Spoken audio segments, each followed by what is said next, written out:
The game is fun. If it's not fun, why bother?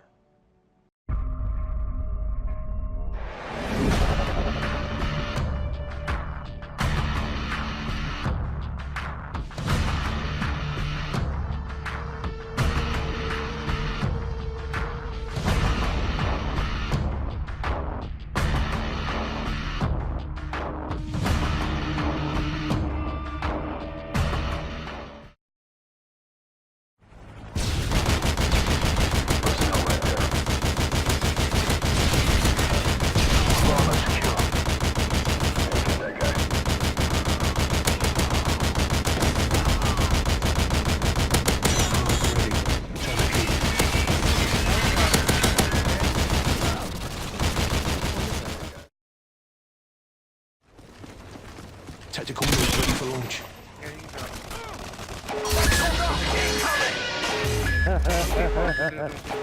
Deploying CD. Yeah, we just died. Just run around first.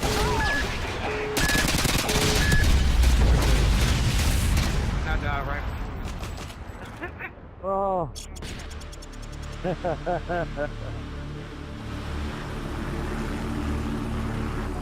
Hey, weren't you a second prestige for long? No. Not me, I just started. I'm not here to partake in the endless debate and argument about how many microtransactions something has, and it's not just about this one game in the long term either, because a sequel isn't there to just improve things but be different sometimes, so that the successors can learn from it, and to be different or improve upon something, you have to take risks. The risk here was making some of the future games in the franchise set in, well, a future setting. Many people didn't like that, but the importance was that it worked. It just wasn't realized by the community. Sometimes it doesn't just work. As a shocking surprise, most communities like drama, and if you're wondering where the hell I'm going with this, if you're an avid fan or follower of the franchise, you would already know I mean how many people didn't favor the wall running, sliding, and jetpacks of the futuristic games. Modern Warfare 2 was quote-unquote broken, so the key difference there is competition and the sheer spectacle and adrenaline in these titles. I have played COD for many hours over the past decade, so Black Ops 3 and Infinite Warfare were the most competitive out of any games in the franchise because of those aforementioned aspects. And Modern Warfare 2 was the most unbalanced game out of them all, but it was also the most fun and well made conceptually. The kill streaks, the match modes, the story set pieces, the characters, the teams, the weapons, and many other things, obviously. It was so pleasing to get a 25 adrenaline-fueled nuke kill streak and just bring the match to its knees to instantly win it. There was hardly anything like it at the time, and it was an additional gameplay loop to keep you hooked, something that the future games didn't really incorporate in the same way. While the map spawn trapping, the time to kill, and maps themselves were a big improvement over COD 4, the perks, the weapons, and kill streaks were the kryptonite. How many times did you get spawn killed from a chopper gunner? In COD 4, you were spawn trapped because of the maps. In Modern Warfare 2, you were trapped because of a chopper gunner or Hydra kill streak. How many times were you killed from insane close quarter distances with the commando melee perk? Or remember the dual wield 1887s, which were practically sniper rifles disguised as shotguns before they got patched? It's like it was taken out of Wolfenstein The New Order before that was a thing.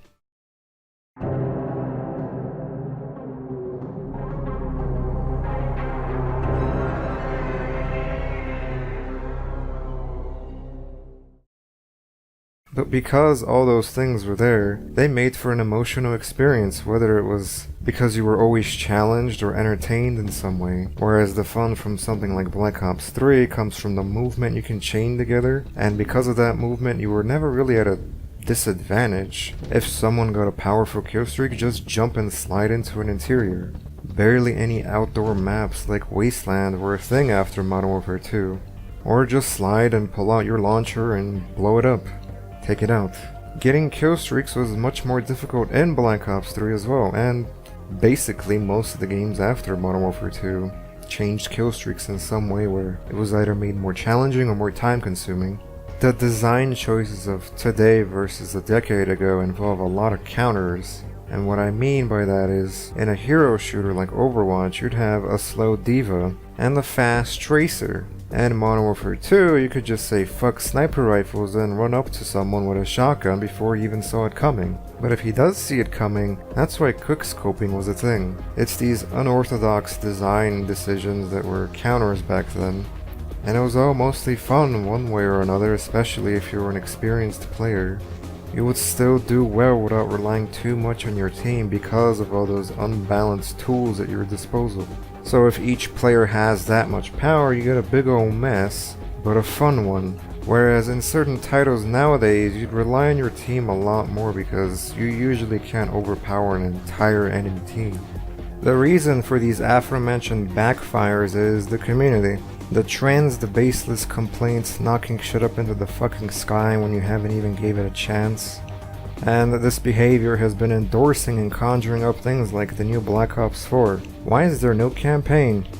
Oh, the campaigns suck. When Infinite Warfare had a campaign up there with the likes of Doom and Wolfenstein on a level of quality. I'm not saying it's better, it's just comparable. And barely anyone gave it any recognition for it. Why is Black Ops 4 stuck in between futuristic and present? Because the community can't make up its own mind. There is Group A, who enjoys the jetpacks. There is Group B, who hates the jetpacks, and then there is Group C, who doesn't like either, and they just jump on a trend and call the game shit just because they can, when they likely have not even kept up with the franchise or played any titles from it, period.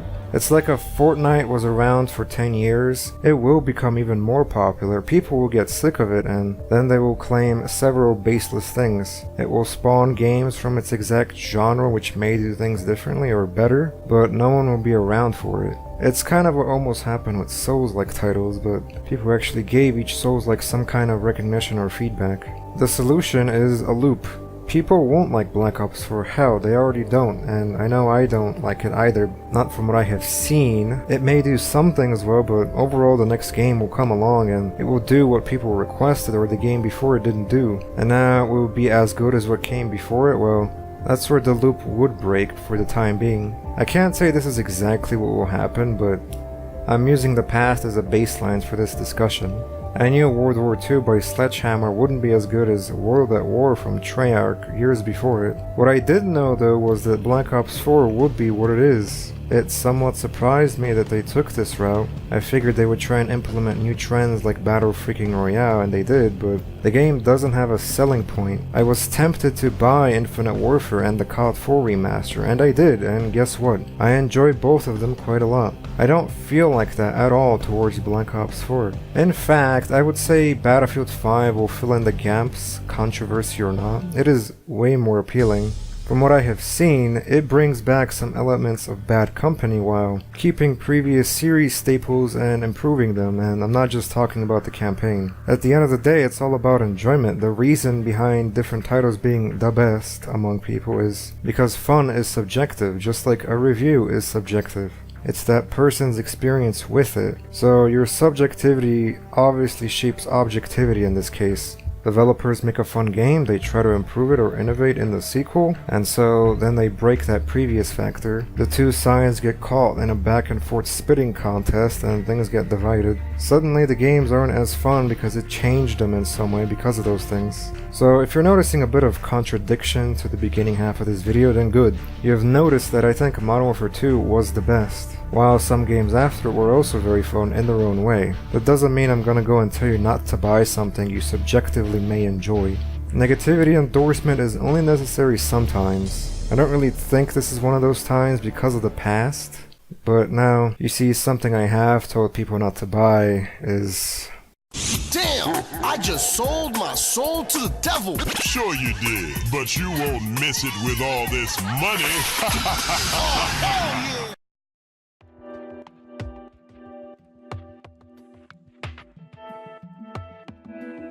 While each scenario may be different, people will try and make a general statement. While that isn't a bad thing, That is how confusion is born and mistakes get made. It's not too different from when you may listen to someone in real life and it turns out what they said is true, or it turned out to be a mistake. If there was one step to take towards improvement, it's to know when to speak and when not to speak, when you have to take some kind of action or stand by, and when to keep an open mind or a closed one. Following in someone's footsteps may go either way, just like most things. Reviews aren't meant to define these factors. You can choose to ignore them or take them into your own consideration. I may be preaching to the choir here, but you also gotta understand that the more these types of videos get made, the more some kind of balance gets created to avoid the nonsense. It's difficult to explain shit just to one person sometimes, let alone more than that. But a community can never be one. A person is one, so it's up to each individual rather than a group of people. The less stupid individuals there are, the easier it is to explain what you may like or don't. This video could have been an hour long, explaining what each game in the series does, but my analysis could be different than most, so